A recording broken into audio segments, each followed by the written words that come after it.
নমস্কাৰ বন্ধু বান্ধৱীসকল, শাওণ মাহ আৰম্ভ হৈ গ'ল আৰু মোৰ বাবে এই মাহটো মানে ভক্তি, শান্তি আৰু অন্তৰৰ লগত মহাদেৱৰ এক বিশেষ সম্পৰ্ক।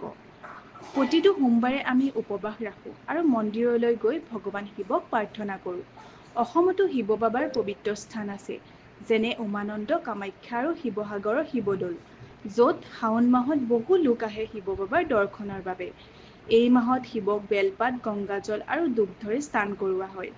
বিশেষকৈ মহিলাসকলে নিজৰ পৰিয়ালৰ সুখ সমৃদ্ধিৰ বাবে উপবাস ৰাখে।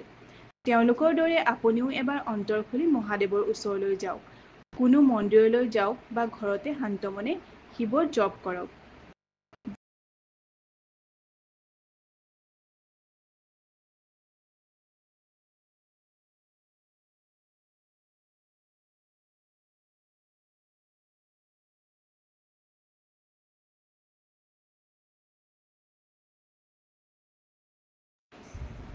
ভিডিঅ'টো ভাল লাগিলে অনুগ্ৰহ কৰি এটা লাইক দিব আৰু আপোনাৰ বন্ধু বান্ধৱীৰ সৈতে শ্বেয়াৰ কৰিব নাপাহৰিব। হৰ হৰ মহাদেৱ, ধন্যবাদ।